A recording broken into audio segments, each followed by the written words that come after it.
What's up, Geeky Saiyan Army? It's Kanan. It's Jessie. And we are the Geeky Saiyan couple, and this is our analysis of RWBY Volume 8, Chapter 9, which, no, I do not mean that as an insult. That is the legit name of the episode. And for good reason, because there's a lot of Salem in this. But, as always, guys, if you enjoy our content, please hit the subscribe button, hit the notification bell, hit that like button. All that good stuff. Patreon link is in the description, along with our Twitters if you want to follow us on Twitter. Alright, so I thought Chapter 8 was an on the edge of your seat episode. I was anxious before it even started. Yeah, this was, and like, if you've got anxiety, this was your nightmare, which both me and Jess have a little anxiety, which is why we both use weighted blankets when we sleep.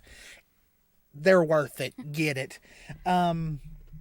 My heart was pounding a lot through this because I knew we were going inside the whale and that Yang, Jean, and Ren were going to be at the forefront of this episode. But thanks to the thumbnail for this episode, we knew that we were getting some Hazel and Emerald stuff as well. And what a lot of people thought was going to happen kind of pretty much happened in this episode. So there's a lot of stuff that I had been calling for quite a while now that just, it was all happening. Like, the Emerald stuff I've been calling since the beginning. Well, yeah, I mean, like it's been there since like Volume 3 in a way. But anyway, as always, we are going to be talking about spoilers. So if you have not seen Chapter 9 yet and you do care about spoilers, do not watch this until after you've seen it. Or if you don't care about spoilers, you want to hear our thoughts on stuff, then hey, you're more than welcome to go with the ride. So, episode starts, like, I really like this foreboding shot of Monstra in the background, along with the Atlas military here, which things are not going very, very well, of course. Which, I mean, it's a full-scale war going on, and like, as we get closer to Monstra, you just see all this, just pure-on warfare going on. They even have trenches dug, like it's trench warfare and all that.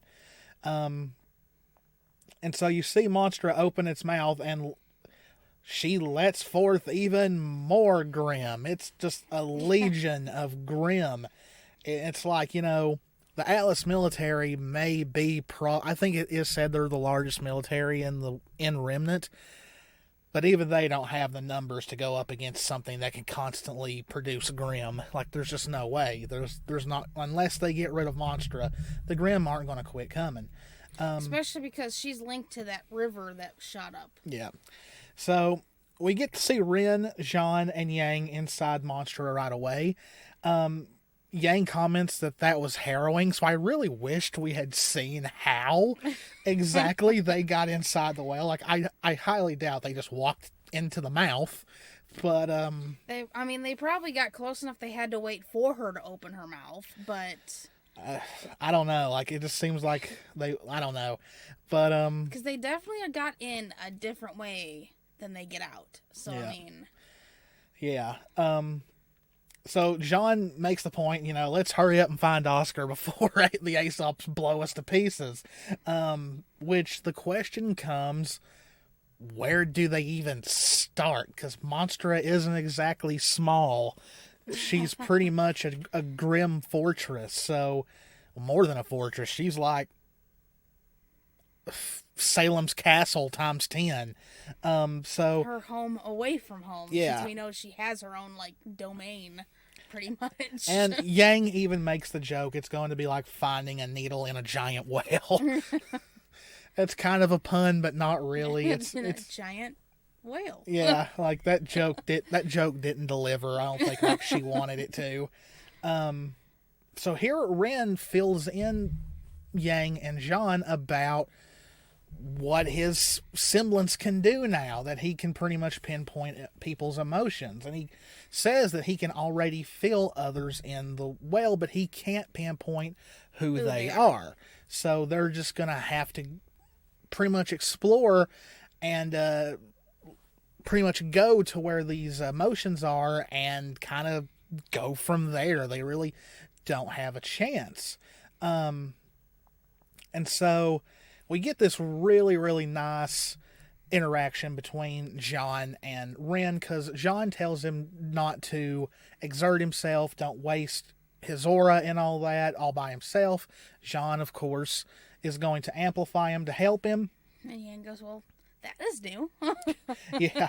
Yeah, and also Jess even pointed in the reaction that Ren is starting to act more like himself. He's no like longer the Ren we've known and loved for so long. Yeah, he's no just longer a little more happier, Yeah. I guess you'd say. Yeah, it's almost like his semblance evolving awakened himself in a way, and it could be seen something as a spiritual awakening in a way, maybe. Yeah, he's like unlocking and evolving that his semblance, like unlocked like him being able to understand more, which I mean we've always known and always know in others analysis we've said that, you know, he had a hard time. He's even said straight out to Nora that he knows I have a hard time with my emotions. Yeah. Well, this is that thing that he needed to unlock that, to be able to understand, because now he's just, okay, I can do this. This is going to help me. Yeah. And Jean, being the character that always seems to make a tense situation lighthearted, Jean does a little funny, you know, well, lead the way, and does like and Yang in the background, she just looks so annoyed. Like, she's just like, oh my gosh. Anyway, next we have Oscar. And this is very interesting. They bring up the fairy tale, The Girl Who Fell Through the World. He's talking to Oz about it, and it's kind of funny. Oscar brings up, you know, of course you would know all about the fairy tales and all that, because RWBY has a very strong tie to fairy tales. If you watch our RWBY fairy tale theories, which returns this Friday, you know that RWBY is full of them. And it's funny, they take an in-universe fairy tale and kind of use this scene as an opportunity to show that it not only relates to Oscar, but also it's a way to show how much Oscar has developed as a character through the series. I'm not going to give away all of it, because I really think this scene needs to be seen in its entirety, but it's a really good, strong character development moment for Oscar. I even say it during the reaction. I'm like, character development, you know, a lot of people did complain that Oscar did not have a lot of great on-screen development, but he did last volume a lot. Before that, I know. Yeah, it really started in volume 6. But yeah, volumes 4 and 5, they didn't do much with him, and like it's like the biggest criticism I have from 6 is that, you know, him going and getting his clothes and all that, it all happened off camera. A lot of people were getting tired of his development taking place off screen, but parts of volume 6, a lot of volume 7, and a lot of this volume have finally been giving him the spotlight in on-screen development. So kudos to RWBY for the last couple of volumes finally doing that. Now, through the course of this scene, Ozpin says, you know, our plan to, like, beat them from within has kind of run its course. We kind of need to start thinking about getting out of here. He was also referring to, like, the plan to divide. Well, yeah, that's what I meant. Well, like, also, I kind of think that goes towards Salem's side, too. Like, Salem wants everybody divided. Her plans are starting to run their course, too, as we're starting to see in this. Well, yeah, that specifically in here. Well, that was the whole point when they came up with this plan. You know, Salem's been trying to divide the good guys this whole time. Why not give her a taste of her medicine, which they've been doing. And Oz brings up that, you know, without their cane, there's not much they can do besides use magic. And Oscar states that every time they use magic, he feels them merging faster, and he's just not ready for that. So it's a pretty heartbreaking scene through all this. Though I still think RWBY is going to throw a wrench in all this, and like by the time it gets close for them to merge is when the series is going to end, and Oz will finally cross over and be on his way, and Oscar will be able to live his own life. Hoping that's what happened, because Oscar deserves that, to tell you the truth, especially after the beating he's taken this volume. So after this, we go back to the front lines, and Winter, of course, is giving a good old military pep talk, and we see that Team Funky is in the line, and it's like, boy, they do not look to be in their element. I feel like also, like, this, not just them, because, I mean, there's the others that are obviously other soldiers, but I think that some of them that, like, since we don't know all the other teams, since it's not really a focus, that I believe a lot of those others in that line are also students, like, also young students like them, so it would make a lot of sense that they're pulling everybody. And, people have already said that this just doesn't look right, them in military uniform and all that. Yeah. The other thing I've seen is, actually, that goes with this scene, is I actually saw this before we started recording. Somebody had screenshot of something Ironwood said in the beginning to Oz about, do you think your kids, or children, can win a war? Yeah. And it showed them, and then Marrow saying, you know, they're just kids, yeah. which we'll get to in a second, but it's definitely a callback to that, because now it's showing how desperate Ironwood is, and how stubborn his plans is, that he is throwing all the kids in there now, going back from what he originally thought about kids being in a war. Yeah. So as you can see, yes, they have dug trenches. It's good old-fashioned trench warfare. And Marrow, once again, they are fully continuing Marrow's defection, pretty much. Like, he is questioning everything here, and he's stating how they're sending these kids out to fight. Which Elm, says, deal with your issues later and just keep killing Grimm and all that. So yeah, it's not the only time in this episode that they further drive that Marrow's probably not going to be sticking with the Aesops much longer. So back inside Monstra, Hazel once again comes for Oscar, and at first it makes you think, oh my gosh, he's going to beat him up again or something. After the long talk in the last one, we make you think, oh, well, he's going to get it again, even after that talk. But no, Hazel takes him to where the relic is. And Hazel he pretty much says, I've been thinking about what you told me, and if he's lying, it falls on his head, not Oscar's. So it's pretty much, he needs to verify things for himself, which also goes, and that's not just about the lamp, and I'm pretty sure he's also, like, he doesn't say it, but it does reflect later in the episode, it's also referring to everything he was told about his sister. Mm-hmm. Since obviously they talked about a lot, even off camera, it's insinuated, so. And so, of course, Emerald shows up. Because Emerald's, we saw in a past episode, she listened in on everything. She knows what was going on. But this is perfect. Everybody was wanting, out of everyone that's left in Monstra, for Emerald and Hazel to, like, wake up and realize that they were lied to. And so Oscar says Jen's name, and she comes out, and my gosh, she got hotter. They have definitely touched up her animation, her design. She, it might have been because she was in the snow and all that, and because this is the first time we've seen her since Volume 6. But it does look like she looks more colorful, I guess. And, it's funny. Oscar gives us little, hey. Hello again, old man. And Emerald and Hazel are just like, oh. And, like, she, of course, she asks, if any of them's got a question. And Hazel says, actually, I'm good. That's all I needed to see. I'm good. Just wanted to verify that Oz was not lying.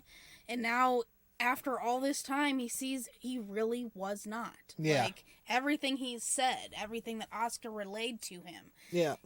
None of it's been a lie. And he's asked, what are you going to do? And he says what Gretchen would have done, which Hazel and his sister Gretchen are, of course, based off of Hansel and Gretel. And I'm starting to wonder if Salem in Hazel's story is meant to be the witch in the House of Candy that tried to eat Hansel and Gretel. So maybe we might. It kind of fits a bit. Maybe a little bit. And so. Just to be clear. Yeah. She's like, and it's funny, like when RWBY summoned her at the end of Volume 6, even though RWBY didn't have a question, she seemed kind of annoyed. But here, she seems kind of playful in a way. And she gives this smirk off, on and all that. But here's the thing. She kind of just shakes her head afterwards and just goes back into the lamp. And Oscar, plans to take her with them, but Hazel says, if you touch that thing, this whole place is going to go on high alert. And I believe he said that, I think the plan was that they were eventually going to go back and get it. He was. Yeah, but things don't go that way because Neo was there. Neo was listening. She heard everything. So that comes into play here in a little bit. So back to Yang, Jean, and Ren. Ren kind of gives out. He needs to rest because he's. It wasn't Ren. It was. Oh no, it was Jean. Yeah, it was Jean. I'm thinking about later with Ren. It's because Ren. He said it wasn't his fault. It's because he was masking them and tracking at the same time. Yeah.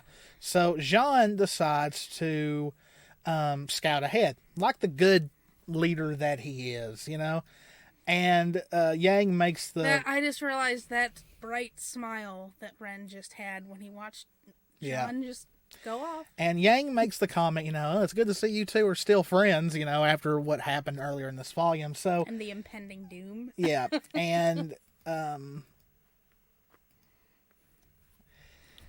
Ren calls out not only Yang here, but a lot of us in real life who cover up our emotions with humor. Jess knows that I do it a lot. I cover a lot of things with humor. Even when something bad happens, I try to just joke and be like, well, that's how the cookie crumbles sometimes. Even though deep inside I'm like, shit, But Yang fully admits that, yeah, she is scared. But, she's trying not to show it. And but Ren, I think, doesn't Ren say he's scared as well? He's scared too. We all are. But Jean, he says, is not at all. There's no fear. He looks off where Jean went because he's probably seeing all the colors around him. And, there's no fear there at all. Now, I didn't catch it, but everyone has already turned it into a meme of Jean running back to them in over the shoulder third. It's like Resident Evil over the shoulder third person. It's kind of funny. And it's like, oh God, what did he see? And it is the pod. Yeah, the seer. This thing is still creepy. And sadly, Ren's aura gives out. And so he's no longer able to mask them. And the thing stops. And it knows they're there, sadly. So moving on. Okay, so this is kind of funny. Hopefully I caught it. But at first, when we first saw this, and I saw when they first started talking, and he's sure he'll be okay on his own, I'm thinking Oscar. I was like, that doesn't make sense. And then, later on, it does. Yeah. So it's kind of funny seeing Hazel here concerned about Oscar. It's kind of building up yes, earlier in this volume, Hazel was beating the crap out of Oscar. But ever since the two met, there's just been this somewhat relationship building of Oscar trying to save Hazel in a way, trying to show, because Hazel at his core is not an evil person. Mm-mm. He's not at all. He's got a code, and it's all been for his sister, because he's been lied to by Salem to think it was Ozpin's fault this whole entire time. So she manipulated Hazel based off his need for vengeance. But this scene was kind of funny in that, they're walking, and all of a sudden, out of nowhere, here comes Salem. And, like, they get in line. Hazel has this look on his face when he gets addressed. He's like, yes, ma'am. It's like the kid when you're standing in line in school and you've done something wrong and the teacher singles you out and you're just like, shit. And Emerald kind of looks like that's exactly what this is. She's the accomplice that knows they're guilty, and she's looking like, oh, hell. But I just love the look on his face. He's like, I didn't do anything, so she's pretty much asking him, did he get out of Oscar what they needed? And before he can say anything, the Sears go off to let know that they found intruders. And at first, Salem's like, "Oh, we've got some company." And at first, she's about to walk away, but then she flips out and remembers, "Oh shit, the lamp!" And like she just zooms Takes off. Yeah, well, there's another reason why Emerald's looking at him like that. It's because that's not really Hazel. Yeah. So she's just like, okay, have to keep this covered. Don't do anything stupid. Like, more so towards him. So it was just. Yep. So I really, really like this. So I've already forgotten. Did they fight the seer off, or they may have? I can't remember. It was just yesterday, and I already can't remember. They had to have, because they've gotten. Or maybe they ran off. I don't know. But I loved this scene because they say keep moving forward, and of course that is something that Monty always lived by. So this, and it still till this day will forever be something to continue pushing. And so, there's this nice scene of Yang, Jean, and Ren, arming themselves and running off. And some people have already said that, it was kind of like Miles, Barbara, and Neith, paying a little homage to Monty. So it was a really, really nice scene. I think Yang said something about, diving into the fight recklessly or something like that. Yeah, pretty much. And they all smile and take off. Yeah. It's, like I said, it was definitely nice to see this Ren. He is back to himself. Yeah. So it was definitely, through this whole episode, was awesome to see it build up to this point for him to evolve himself. So the fight is still going. I think we get a little bit. Yeah, I think we got another little show of Team Funky fighting. Yeah. And then, they radio Winter, where, how much longer until the bomb is coming, and it's on its way. And so,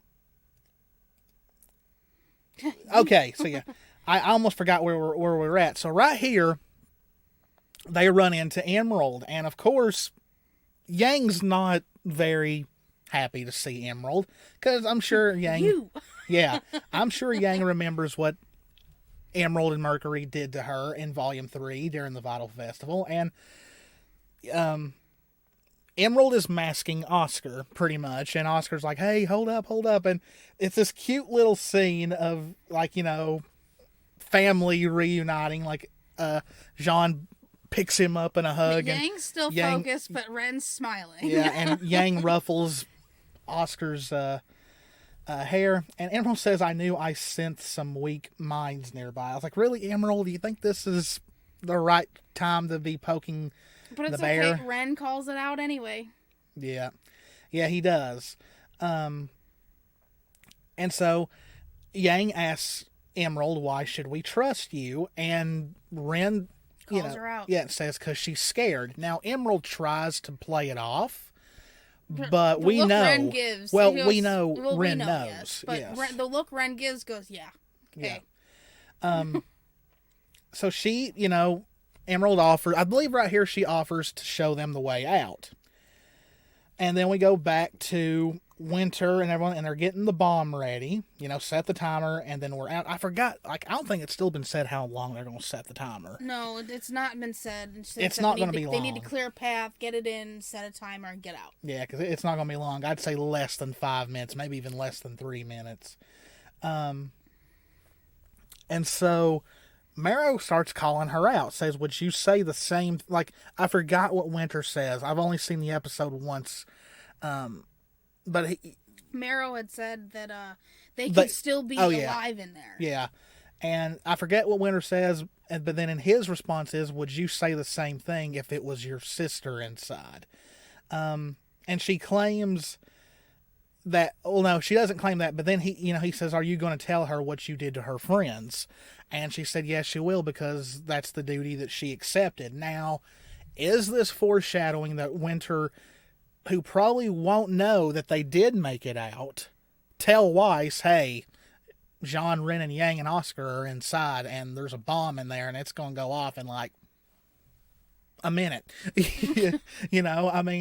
Are we going to get that? We don't know yet.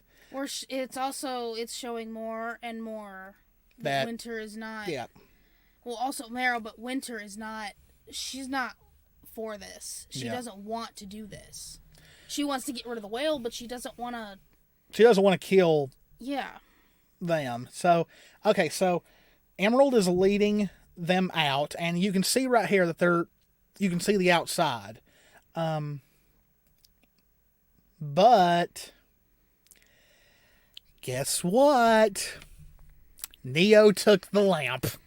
I wonder if that's what that really meant, at first, but then Emerald says it's her.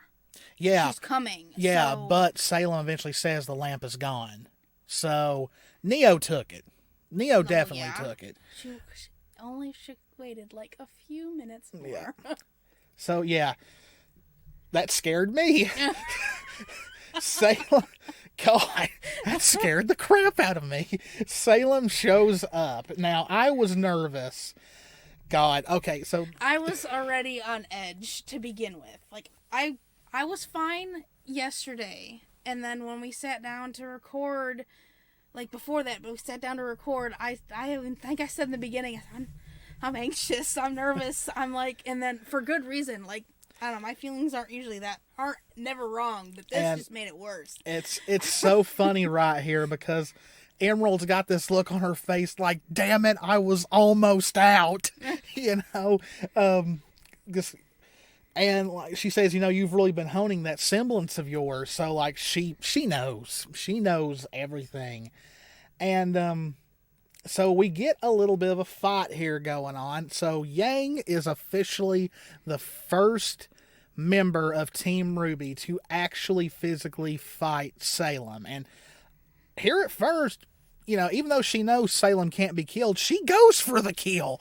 She litters, and I made a joke on Twitter how everyone there's certain people that think Yang is straight, yet the first thing she attacked was Salem's breasts, because she puts bombs all over Salem's chest and then pulls the trigger, and it's she does this inhuman bend. Oh, it was. And I don't know, yeah, and there's all this damage, and her chest is opened up, but it regenerates right back. It's like Piccolo or Majin Buu from Dragon Ball, and she uses this. I don't know what can explain it, to drag Yang to her. I was so scared for Yang right here. I was like, no, not my girl. And what is up with Salem and bondage? Yeah, she's trapped every single one of them this, and it's just. Yeah, the woman is all about tying people up. With grim stuff. Yeah. It's she asks Emerald, where's the lamp? Which, of course, Emerald tells the truth when she says she didn't do it, because she didn't.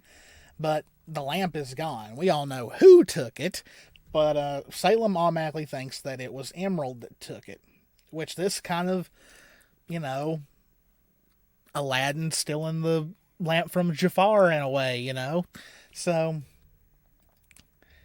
And like I don't like she's really ready to start torturing Emerald to get the answers out of her. That arm's a little bit too close to Yang's butt, but I think it's on her thigh. Yeah. But yeah, Yang's watching this and like now she starts like trying to manipulate Oscar / Ozpin because she's talking to him right here because of course he's tied up as well, and like I remember seeing this in the mid-season trailer, but I couldn't remember if it was a new scene or not, but it definitely is. And like she just grabs him by the head on both sides of his head and says, you know, why do you keep coming back? Which this means that she doesn't know what really the story is behind his constant resurrections. And it was meant that way. She's not supposed to know. He's going to keep coming back until she sees the errors of her ways. Yeah. Now I love this. If you want to know why Yang is my favorite character, it is this scene right here. Yang pretty much calls her out on her bullshit. It says, you know, you're causing all of this death and destruction just because something bad happened to you once upon a time. Pretty much saying, get over it. Bad things happen. No, like she makes a comment that nobody gets a happy ever after, which I think it's kind of, a lot of people say that's kind of a negative way for Yang to look at things, but going by how her life has went. Yeah, she's not stating it like how everything goes in the fairy tales. Like everything's, you know, perfect. Everything, you get to be happy. You don't. Which have to even worry in about real anything. life, you don't fully get that. Yeah. No. Which, so she's not saying it negatively. She's saying it with the experience in her life and that for everybody else, nothing's going to be perfect. Nothing's going to be this fairy tale ending. So yeah, so you shouldn't really be taking it out on the whole world just because you didn't get your way.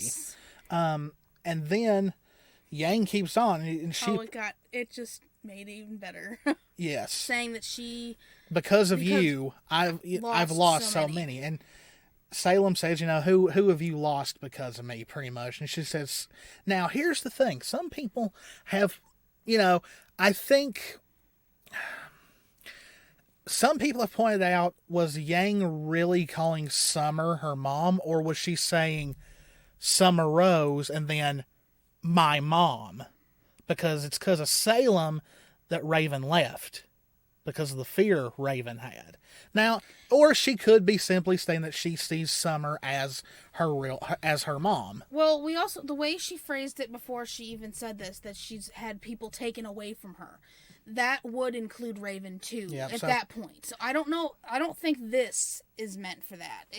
So you think she's just calling Summer Rose her mom? I mean, it could be both, but we do know that part of it is, part of her, you know, anger towards Salem is because that is why Raven left. So that is something that she would refer to, but the one main person she's going to talk to that was still there, that was her mom as well, is Summer Rose. And I flipped out when she said this. Like, again, this goes back to my building theory, but for the fact of this, and then it's what Salem says next, that just... But, you know, what I love about Yang here is not only is she calling out Salem, but she attacks Salem knowing that she can't kill her. And even though Yang is afraid, she didn't show it. She's not showing the fear like Raven did in running away and being scared of Salem. She's being the exact opposite of her mom. Yes, which also calls back to what I've seen people posting about saying when Yang took the lamp, when she gave the lamp to Yang and says, you know, I'll be standing here waiting for her. And then someone screenshotted of her attacking her. Yeah. It fits, and it's just... And it's funny because when Yang said that, they didn't know it. We didn't know at that time that Salem was immortal. But it's still, like, people... It makes me so mad. People are saying Yang's had no character development. Oh, no, she has. When she really has. Now, when she says that... Just, her again. Yeah. And I just flipped out even more. Because I was like, And what's with this creepy soft look? It's like, what does Salem know about Summer that none of us know? And a lot of people are saying this is more further teasing that Summer is indeed alive. And it's funny, I wonder, she knows that Summer is Ruby's mom. So wouldn't this tell her right now that Yang and Ruby are sisters? Who knows? Yeah, Does it really obviously, matter? I don't Who think knows? it matters to her, but the fact that she says, "Oh, her again," that's a huge flag. Summer's not dead. I'm gonna keep standing by that until it's stated that she is. I don't think she is. I also don't think Summer's a Grimm. I think she's keeping her, and the way she said it makes me wonder if maybe Summer tried to get to her once, got away, and she may have gotten her the second time, or she's had her captive and is trying to... Summer's tried to get away, but obviously hasn't. Yeah, I think if Summer is anywhere, I don't think she's in Monstra. If she's anywhere, she's at the castle. Yeah, and I think is the way Salem, as powerful as Salem is, because everyone's like, oh, well, because of all the Grimm stuff, couldn't Summer just use her eyes? Well, here's the thing. Salem's powerful enough and has enough magic, because back in the time when she was born, magic was a thing. She could do something to her castle, to the room, so that anyone inside with silver eyes can't do... Their powers are useless. Mm-hmm. So, that's what makes me think that she's just trapped somewhere. Yeah. So, as you can see, Ren and John are in the background. So they didn't even get a chance to try and even fight Salem. It was... That's what I also love, is that Yang is the only one who really got to try to put up a fight. But Hazel shows up, and at first he's kind of playing along, because she says, I found our guests, take them away. She's threatening to, get answers out of Emerald, more than likely through torture. And he's like, okay, just like that. He's like, yeah, I'm gonna do that. And he goes over to Oscar and whispers in his ear. I believe he says, no more Gretchens. Yeah, after this, or something like that. When he walks away from Oscar, Oscar has got his cane. So Hazel was able to go get his weapon. And then he just walks over and just punches the hell out of Salem. And it's forceful, because she just flies back. Well, yeah, you can look. Most of her bottom is... over on the left, and the whole right side, the whole top of her's on the right. She goes pretty damn far. Yeah, she this is the first time I think we've ever seen Salem get knocked on her ass. So it was kind of therapeutic. He Emerald's eyes in the background. Yeah, she's like, holy crap. So yeah, she flies all the way there, though she does land on her feet. And she catches herself in her little tornado-like thing. So because of that, it breaks her spell on everybody else. Yeah, and so he tells them to go, and he sticks all these dust crystals in himself at once. Somebody pointed out that they're all the color of Team RWBY. Yeah. That one is the one on his other shoulder is purple. Yeah.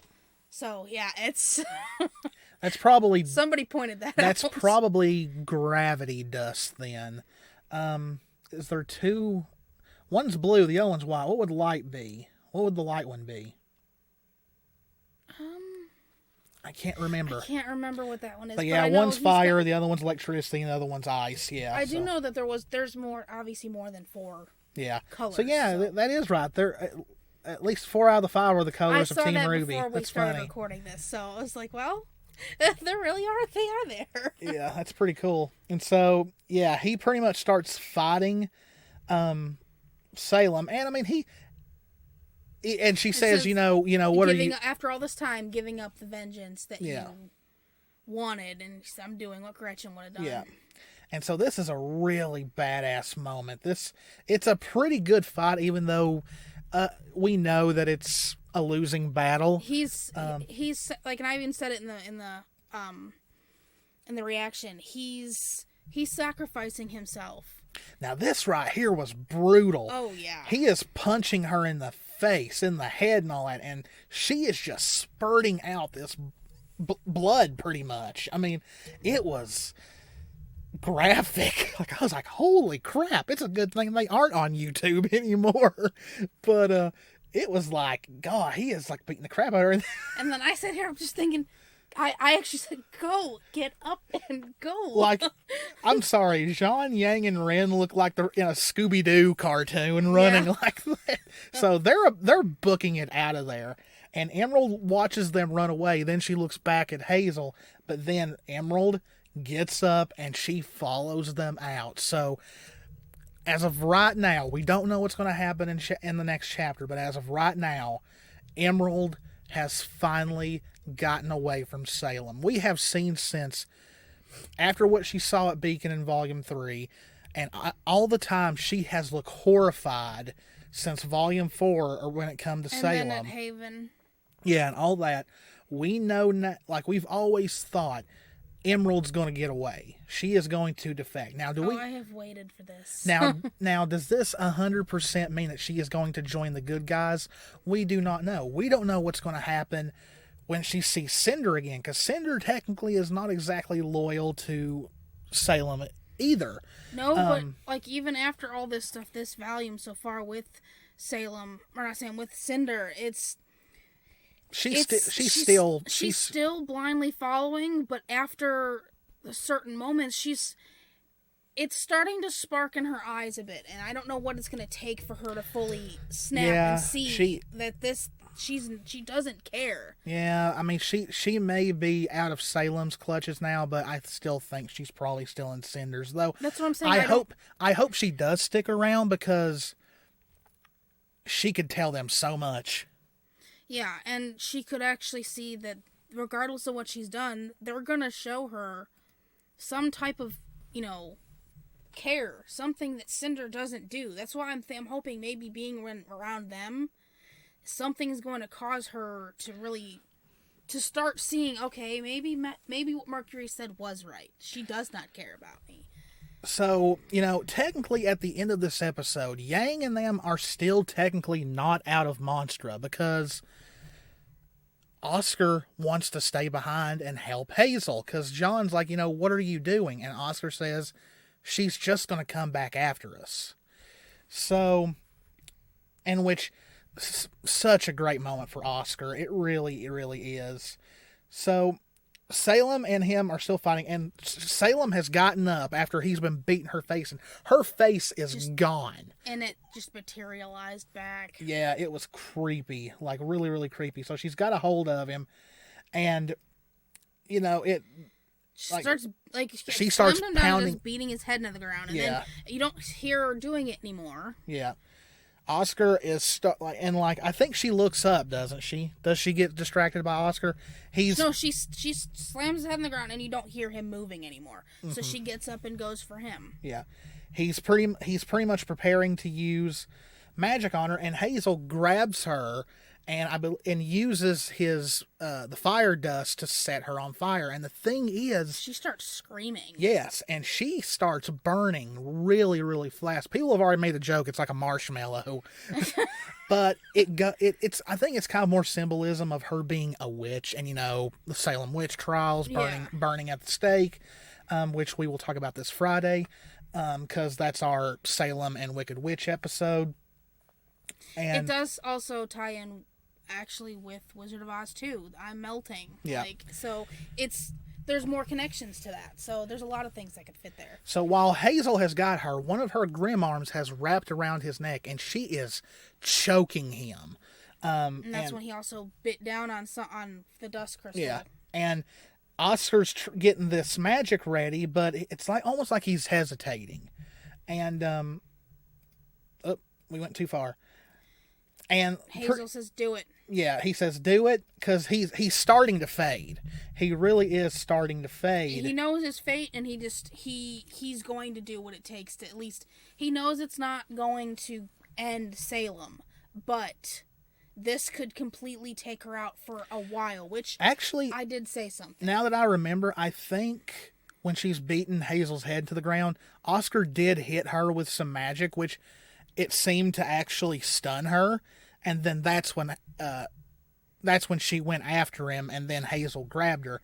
And so Oscar pretty much pulls the trigger on the cane, and this blast starts to form, and that's it. That was the cliff. It showed it going towards her, but then and that's when it stopped. But the thing is we don't fully know exactly what Oz's full power and semblance and everything is. Well, so this is definitely going to be new here. Yeah. So we definitely don't know what's going to happen. I'm hoping with a cliffhanger like that, they continue from there and not like take us back to Ruby and them and us have to wait 2 weeks to see what happens. As long as they don't drag it out, I think this upcoming week the bomb will go off. Will it happen the way we hope it does? I don't know.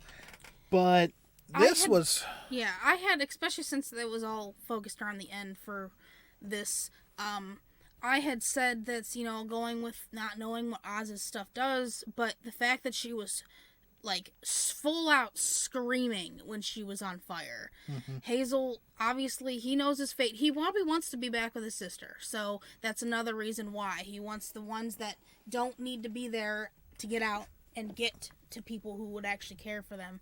But, he knows, obviously, say it's not going to get rid of Salem once and for all, but even just a couple hours would be able to at least give everybody the time to, get everybody out, get away, head on to the next, thing. It's going to put a huge wrench in her side. Even after all the victories she's been getting, it's going to cause a huge dent against her. Now, of course, as of right now, we have no idea if it even does anything. But if it does. Yeah, like, if Oscar and Oscar are able to kill her right here, and it may kill Hazel in as well, then yeah. Like, she may be dead, and then Monstra blows up, and everybody thinks they've won, only for her to show up in a couple... Which, Team RWBY and all them know... Well, Oscar knows that she'll be back in a couple of hours, so we need to do this. So maybe that's the way things are going. Who knows? Especially also, like I said, that's why I said Hazel has successfully killed her, and she only comes back a couple hours later. Yeah. So that's what I'm saying, is that's probably where his mind went. Okay, maybe if I do something to take her out, so that gives everybody a couple hours to get away, to get everybody out, to start thinking of a new strategy. That's his thought. He's going to sacrifice himself to do that, which is clearly the direction that is heading anyways. So, this was a really good episode. It was very, very on the edge of your seat stuff. Some great character developments here and there for certain characters. Emerald finally getting away from Salem. Hazel finally realizing he's been lied to. A little bit of character development for Oscar. Neo took the lamp, which a lot of people have been theorizing. Great, great character moments for Ren, John, and especially Yang. Yang had some really good moments in this episode. One heck of a cliffhanger. It's going to be a long time till Saturday. But yeah, I think that's all we've really got to say about this episode. Kind of tried to make this one a little bit faster because it is kind of late because it was Valentine's. We went out to eat and all that. So, and plus, it helped that majority of stuff was all focused on main things in the same area. Yeah, we're trying to make it to where these don't drag out too long. Now, if something huge major happens, then yeah, they'll be longer. But if something huge major, it may be a 2-parter. Yeah, because there'll just be too much to talk about. But anyway, hope you guys enjoyed it. If you did, please hit that subscribe button, hit that notification bell, click that like button, leave us a comment. We're getting very close to 400 subscribers, and then once we hit 500, I think we're planning on doing another giveaway for 500 subscribers. We're discussing it. It just depends on if it's safe to send stuff in the mail without it getting lost. Which is why a lot of the stuff from the first one, everybody's been talked to.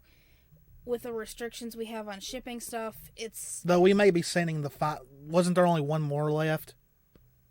I think so. I think we're getting ready to finally send that off. We're finally sending the last ones off now that I've tested and sent something to the UK, and it was just a envelope with some prints in it to a friend for Christmas. So I did test that.